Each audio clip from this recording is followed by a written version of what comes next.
Hello class, my name is Melissa Bublitz, and this week we are going to be talking about risk management. One of the main components of risk management is risk control. So risk control is going to prevent risks from causing disasters, delays, and unnecessary expenses that could bring your project to an end. And then one of the main components of risk control is risk analysis.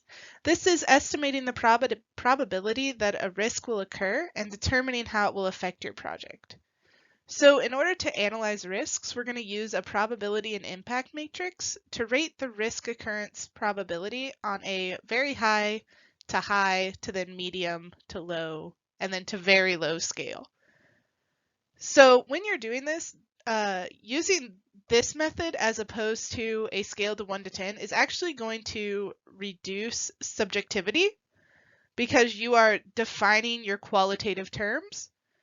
And then to further reduce it, you're going to define ranges for the very high, medium to very low scale. And that's going to look a lot like having 0 to 0.5 for very low, and then 0.5 to say 5% for low, and then continuing on to help reduce subjectivity of your probability and impact matrix. Another component of risk control would be to have a risk register. So a risk register is going to identify, log, and track project risks to prevent risks from getting ignored or forgotten, which will then prevent them from affecting your project in a big way that could stall your project or ruin certain areas of your project. So as soon as you identify a risk, you add it to the risk register.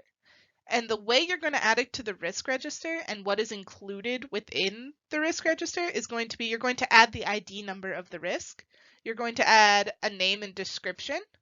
You're going to add the risk category, the probability it will occur, the impact it could have on your project, and then you're also going to have the person responsible for overseeing and mitigating that risk, the person who is in charge and overseeing that particular risk. Finally, we have how HiveMind, which is my group for the project, is going to determine risks. So first we're going to have a risk register that we're going to use to identify, log, and track project risks to help prevent risks from getting ignored or forgotten within our project. We want to make sure that we address every risk that we identify so that there is a smaller chance of it becoming a problem later on. And then we're also going to use a probability and impact matrix to estimate the probability that a risk will occur, and then determining how it could potentially affect our project. So thank you guys so much for watching, and I hope you have a great rest of your week.